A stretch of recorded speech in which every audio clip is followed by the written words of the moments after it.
तो मूवी की शुरुआत शिनचान की फैमिली से होती है, जहां मिस्टर नोहारा ब्रेकफास्ट कर रहे थे और शिनचान स्कूल के लिए तैयार हो रहा था।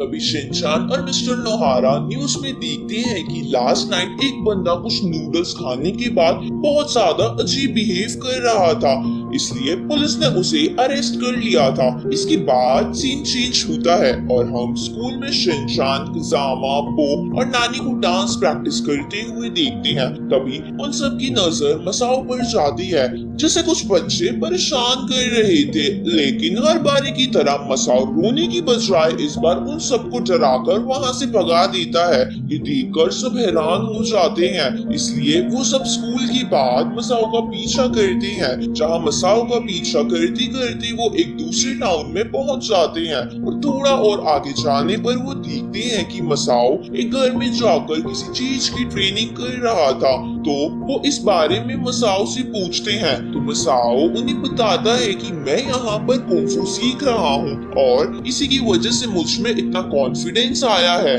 जिसकी वजह से मैं स्कूल में उन बच्चों का सामना कर पाया था।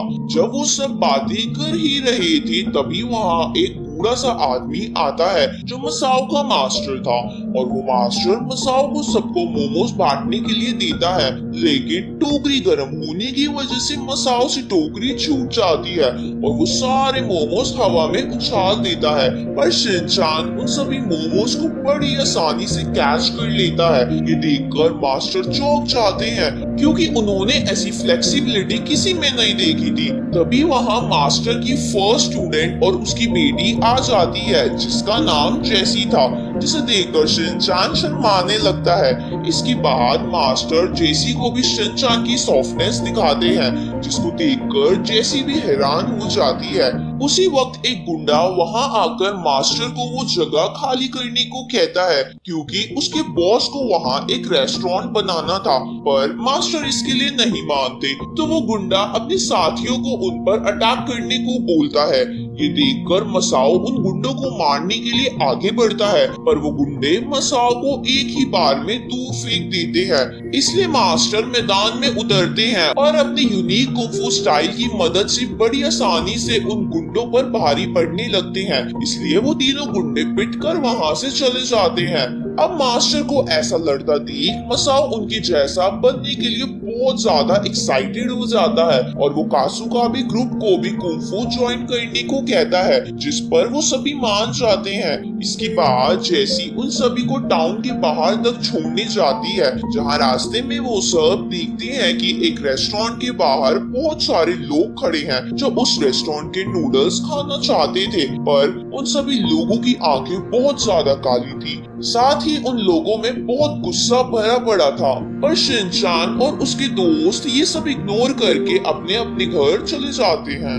इसके बाद सीन चेंज होता है और हम उसी रेस्टोरेंट को देखते हैं, जिसमें कई सारे लोग बैठकर नूडल्स खा रहे थे, और नूडल्स खाते ही उन लोगों की आंखें काली हो जाती है।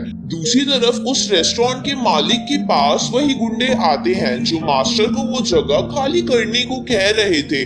जहाँ जाकर वो गुंडे सारी बात रेस्टोरेंट के मालिक यानी अपने बॉस को बताते हैं। ये सुनकर उनका बॉस उनसे बहुत ज्यादा गुस्सा हो जाता है और वहाँ खुद जाने का डिसाइड करता है। अगले दिन मास्टर उन सबको एक वीडियो दिखाते हैं, जिसमें बताते हैं कि इस कुंफू स्टाइल में टोटल 9 लेवल है, और उसे कंप्लीट करने के बाद को एक सीक्रेट पावर मिलेगी, लेकिन आज तक 9th लेवल को कोई भी क्लियर नहीं कर पाया था, यहाँ तक कि मास्टर भी नहीं। इसके बाद मास्टर शिनचान और उसके दोस्तों को कुंफू सिखाने लगते हैं, जहाँ शिनचान अपनी यूनिकनेस की वजह से उन लेवल्स को बड़ी आसानी से सीखकर उन सब से आगे निकल रहा था।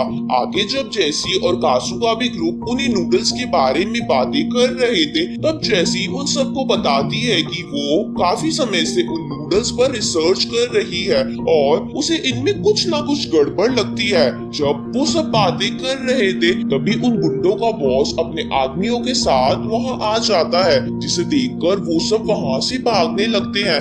लेकिन थोड़ी दूर आगे जाने पर ही वो बॉस और उसके आदमी इनको घेर लेते हैं। तो मास्टर उस बॉस को फाइट के लिए चैलेंज करता है। अब फाइट स्टार्ट होती है, जहां शुरू में तो मास्टर बड़ी आसानी से उस बॉस से बच रहे थे, लेकिन अपनी कमर की दर्द की वजह से वो एक जगह गिर जाते हैं। तभी वो बॉस मौके का फायदा उठाकर अपना स्पेशल मूव यूज करता है, जिसकी वजह से मास्टर सिर्फ एक ही सेंटेंस बोल पा रहे थे। ये देखकर वो बॉस उन सब पे हंसने लगता है।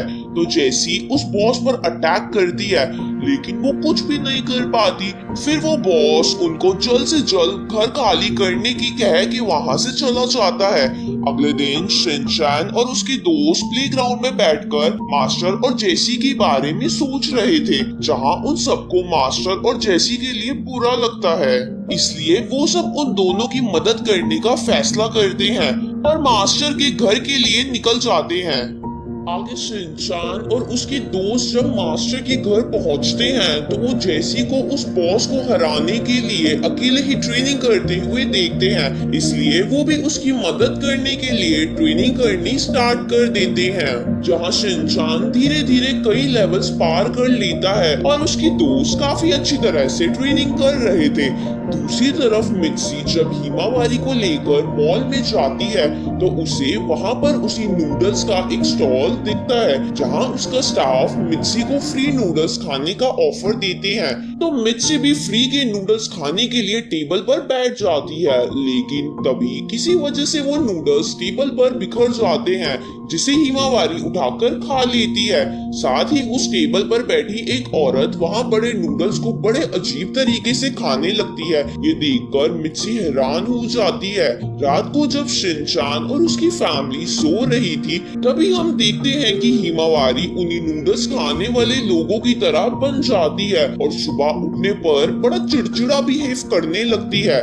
साथ ही गुस्से में अपने पेरेंट्स पर अटैक करती है। तभी टीवी पर उसी नूडल्स का एड आता है, जिसे देखकर हिमावारी टीवी की तरफ भागती है। तो मित्सी मिस्टर नोहारा को बताती है कि वो भी कल ये नूडल्स खाने गई थी, जहां हिमावारी ने ये नूडल्स खा लिए थे। ये सुनकर शिनचान अपनी फैमिली और फ्रेंड्स के साथ जेसी के पास आ जाता है, जहां जेसी हिमावारी को चेक करके बताती है कि ये सब कुछ नूडल्स खाने की वजह से हुआ है। तो मित्सी जेसी से इसे ठीक करने का कोई इलाज पूछती है। तभी वो सब देखते हैं कि शिनचान और उसके दोस्त वहां पर नहीं है। दूसरी तरफ हम शिनचान और उसके दोस्तों को देखते हैं, जो उसी रेस्टोरेंट की फैक्ट्री में जाकर उस नूडल्स के राज पता करने लगते हैं, जहां वो देखते हैं कि उस रेस्टोरेंट का बॉस उन नूडल्स को अपने किसी स्पेशल मूव से बना रहा था, जिसे खाने पर इंसान का बिहेवियर बिल्कुल चेंज हो जाता है। तभी वो बॉस शिनचान और उनके दोस्तों को देख लेता है, तो वो सब वहां से भागने लगते हैं, लेकिन वो बॉस मसाओ को पकड़ लेता है। तभी जेसी वहां आ जाती है और मसाओ को लेकर उन सब के साथ वहां से भागने लगती है, जहां थोड़ा आगे जाने पर ही बॉस के गुंडे उन सबको घेर लेते हैं, पर वो सब अपने कुंफू की मदद से उन सबको हरा देते हैं। तभी वो बॉस कुछ और लोगों के साथ वहां आ जाता है। उसी वक्त मास्टर भी शिनचान की फैमिली के साथ वहां पहुंच जाते हैं और अपनी जेब से मिर्ची की 2 बॉल्स उन सब पर फेंक देते हैं, जिसकी वजह से उन सबको भागने का टाइम मिल जाता है और वो सब भागकर शिनचान के घर पहुंच जाते हैं। आगे जेसी मास्टर से कहती है कि आप मुझे इस कुंफू स्टाइल के आखिरी लेवल के बारे में बताएं, ताकि मैं सीक्रेट पावर के लिए एलिजिबल हो जाऊं और उसे पाकर उस बॉस को हरा दूं। ये सुनकर मास्टर जेसी को वो मूव सिखा देते हैं, जिसमें वो माहिर भी हो जाती है। साथ ही शिनचान भी बिना किसी के सिखाए उस मूव में माहिर हो जाता है, क्योंकि वो मूव शिनचान के बुरी बुरी डांस की तरह ही था।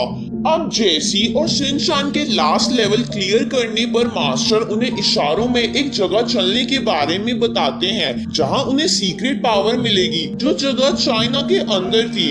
तभी उन सब पर शिनचान की फैमिली के मेंबर्स हमला कर देते हैं जो उसी बॉस ने भेजे थे ताकि वो लोग उनको भी नूडल्स खिलाकर अपने जैसा बना दे। पर वो सब कैसे भी करके वहां से भाग जाते हैं, जहां रास्ते में उन्हें बॉस के और भी गुंडे मिलते हैं, जिसे संभालने के लिए मास्टर और शिनचान के दोस्त वहीं रुक जाते हैं और उन सबको एयरपोर्ट जाने को कहते हैं। इसके बाद जेसी शिनचान की फैमिली के साथ एयरपोर्ट चली जाती है और फ्लाइट पकड़कर वो सब चाइना पहुंच जाते हैं, जहां पहुंचने के बाद वो मास्टर के दिए हुए मैप की मदद से उस सीक्रेट लोकेशन को ढूंढने लगते हैं, जिसे ढूंढते ढूंढते वो एक गुफा के अंदर पहुंचते हैं, जहां उन्हें एक बड़ा सा मॉन्स्टर मिलता है।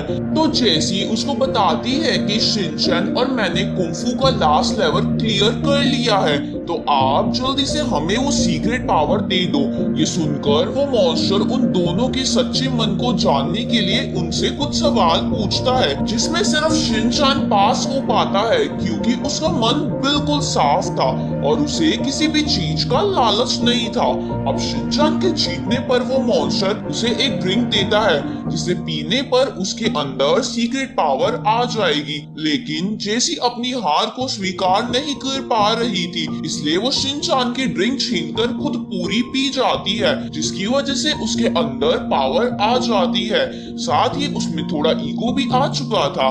इसके बाद वो सब वापस अपने शहर पहुंच जाते हैं, जहां वो देखते हैं कि वो शहर तबाह हो चुका है और वहां के कुछ लोग उस रेस्टोरेंट के पास जाकर बड़े गुस्से में वो नूडल्स खाने की डिमांड कर रहे थे। इसलिए जेसी भी वहां चली जाती है और गार्ड्स पर अपनी सीक्रेट पावर यूज करती है, जिसकी वजह से वो सब बच्चे की तरह बिहेव करने लगते हैं। फिर जेसी बाकी सब गुंडों को हराकर उस बॉस के पास पहुंच जाती है, जहां वो बॉस अपने ऊपर ही अपना स्पेशल मूव यूज करता है, जिसकी वजह से वो और भी ताकतवर हो चुका था और वो जेसी पर भारी पड़ रहा था। पर तभी शिनचैन वहां पहुंच जाता है और उस बॉस को डिस्ट्रैक्ट करने लगता है, जिसकी वजह से जेसी को टाइम मिलता है और वो अपनी सीक्रेट पावर उस बॉस पर यूज करती है, जिसकी वजह से वो भी बच्चों की तरह बिहेव करने लगता है। तभी शहर के कुछ लोग भी वहां पहुंच जाते हैं, जिसे देखकर जेसी उन पर अटैक करने के लिए आगे बढ़ती है, लेकिन शिनचैन उन पर उस पावर का यूज करने के लिए मना करता है, क्योंकि उसे लगता था कि ये पावर उनको ठीक नहीं करेगी, बल्कि एक बच्चा बनाकर छोड़ देगी, जो बिल्कुल भी अच्छा नहीं है। लेकिन जेसी नहीं मानती और अपनी पावर का यूज करती है, जिसके बीच शिनचैन के पेरेंट्स भी आ गए थे और पावर का यूज होने की वजह से वो भी बच्चों की तरह बिहेव करने लगते हैं। ये देखकर शिनचैन बहुत ज्यादा गुस्सा हो जाता है और जेसी से लड़ने की कोशिश करता है, लेकिन वो उसे नहीं हरा पाता क्योंकि वो पहले से बहुत ज्यादा ताकतवर हो गई थी। आगे हम देखते हैं कि जेसी धीरे धीरे शहर के सभी लोगों पर अपनी पावर यूज करने लगती है, क्योंकि उसे लगता था कि बड़े लोग बिल्कुल भी अच्छे नहीं होते और उन्हें लड़ाई झगड़े के अलावा कुछ नहीं आता। दूसरी तरफ हम शिनचैन को देखते हैं, जो अपने दोस्तों के पास जाकर इस बारे में बात करता है। तो फिर वो सब मास्टर के पास जाते हैं, जहां मास्टर उन सबको इशारा करके बताते हैं कि तुम्हें जेसी को हराने के लिए उसका एक साथ सामना करना होगा, जिसे सुनकर शिनचैन और उसके दोस्त मोटिवेट हो जाते हैं और अगले दिन वो सब साथ मिलकर जेसी का सामना करने जाते हैं, जहां वो एक साथ लड़ने की वजह से जेसी पर भारी पड़ रहे थे। ये देखकर जेसी उन सब पर अपनी सीक्रेट पावर यूज करती है, लेकिन उस पावर का उन सब पर कुछ असर नहीं होता, क्योंकि उनका मन साफ था और वो सब पहले से ही बच्चे थे। साथ ही वो सब जेसी को ये रियलाइज कराने में कामयाब हो जाते हैं कि वो जो भी कर रही है वो गलत है, जिसकी वजह से जेसी सभी लोगों को नॉर्मल कर देती है और सब लोग बहुत खुश हो जाते हैं। और इस